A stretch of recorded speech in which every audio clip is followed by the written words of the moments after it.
Como o senhor falou do jovem gadareno, vamos dar uma pincelada aqui. Os irmãos que vão nos acompanhar agora aí pelas redes sociais, e eu creio que o som desse microfone está chegando. Glória a Deus. Também. O senhor tem uma palavra e nós vamos compartilhar essa palavra, porque eu sei que o senhor tem coisas grandes para fazer por intermédio da sua palavra.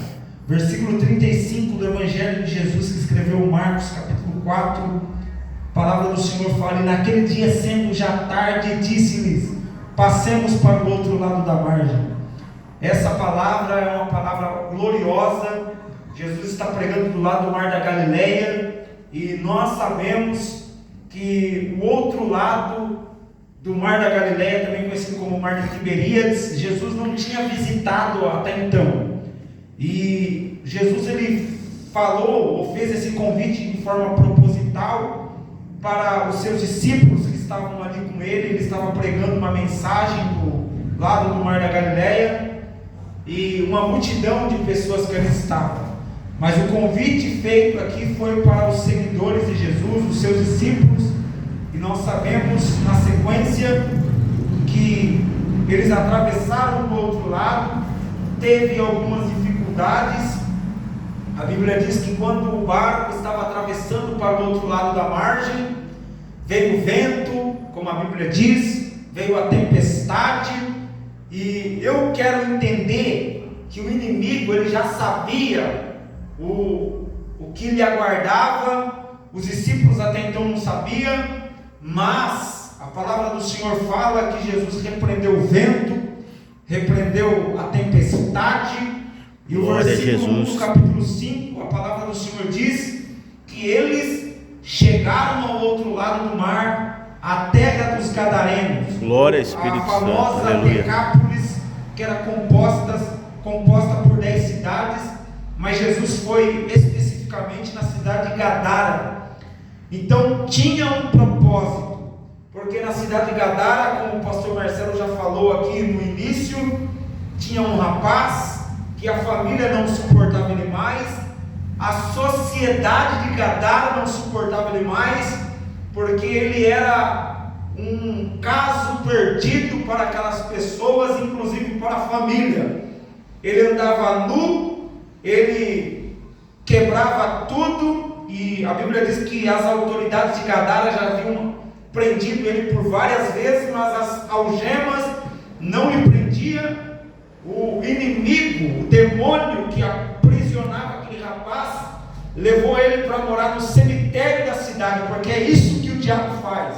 O diabo tira aquele que está em uma situação, vamos dizer assim, sociável, e coloca contra a sociedade. O diabo tira o nome, tira a honra daquela pessoa e leva ele para habitar e morar junto com os mortos, porque o diabo quer que aquele vivo sinta-se morto como os mortos, literalmente falando. E era ali o lugar que ele morava, e à noite ele gritava. Imagine comigo como estava a cidade de Gadara. Os gadarenos tinham medo dele, as pessoas tinham medo dele, a sociedade de Gadara não tinha como falar com ele amigavelmente, a autoridade de Gadara não tinha como prendê-lo, porque ele era um tormento. E resumindo em palavras miúdas, quem mandava em Gadara era o diabo, era o demônio que oprimia aquele jovem, e ninguém sabia da situação.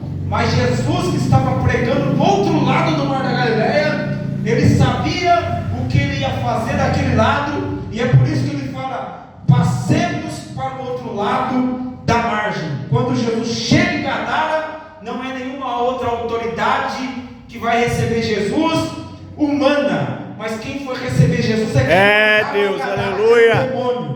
O demônio pegou aquele corpo daquele jovem e desceu até o mar da Galileia e disse: Jesus Nazareno, que tenho eu contigo, vieste aqui me atormentar antes do tempo? Em outras palavras, Jesus estava dizendo para o diabo: a sua gestão acaba hoje, porque glória a Deus, aleluia. O demônio oprimido, que oprimia, aliás, aquele moço, ele pediu autorização para Jesus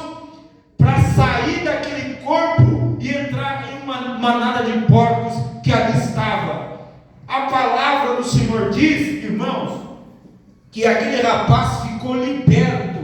O rapaz que andava nu, o rapaz que todos tinham medo, está sentado em perfeito juízo, e agora detalhe, vestido. Jesus voltou naquele lugar, ou aliás, Jesus foi para aquele lugar para devolver a honra, para mandar aquele inimigo que atormentava aquele rapaz embora.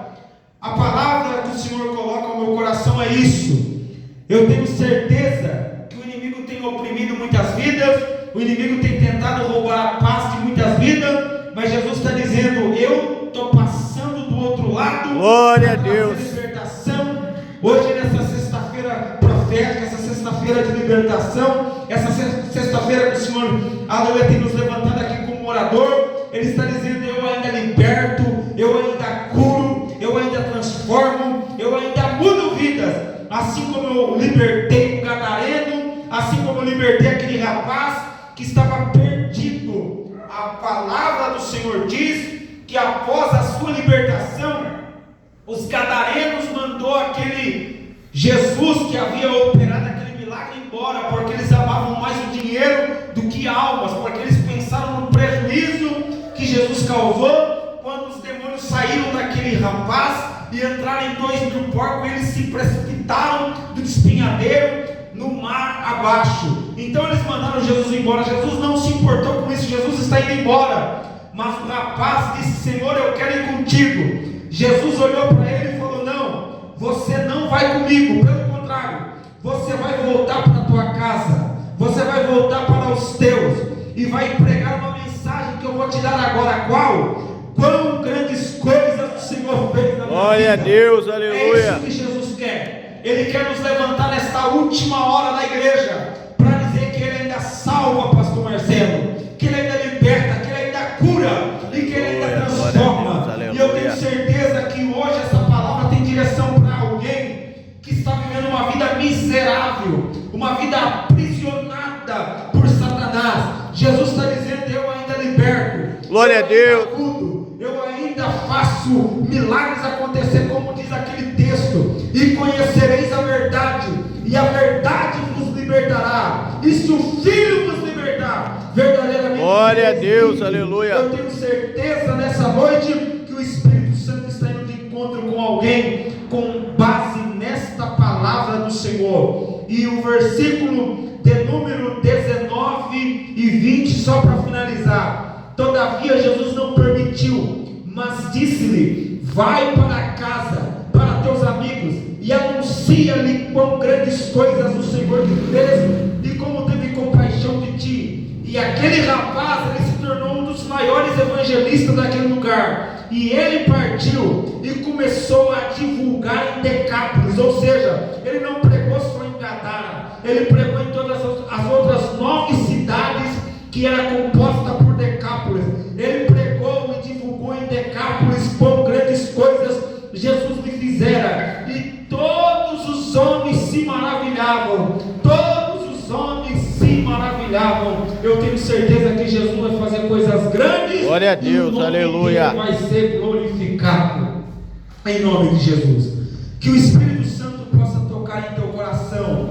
Antes de eu devolver a palavra para o pastor e encerrar, eu quero fazer uma oração com você que está assistindo ou começou a assistir ou vai assistir depois essa pequena live com uma duração curta, mas eu creio que o Espírito Santo, ele trabalha também, ele fala também, ele vai falar com você. Eu quero fazer uma oração nesse momento. Pai querido, no teu nome, sim, eu quero Deus, te louvar, em nome de Jesus. eu quero te adorar, Senhor, que a tua palavra atinja este coração, que a tua palavra entre, Senhor, nessa família, que a tua palavra entre, Senhor, aleluia, neste casamento, entre, Senhor, neste jovem, entra nesse adolescente, entra, Pai, e trabalha, Senhor, porque o Senhor ainda muda, o Senhor ainda faz. Então, no teu nome eu quero te louvar por esses instantes que aqui passamos orando, buscando a tua face, que o Senhor continua trabalhando, Pai, nos vizinhos da direita, da esquerda, na frente, atrás. Faz um milagre em nome de Jesus, é o nosso pedido nessa noite, pelo poder da sua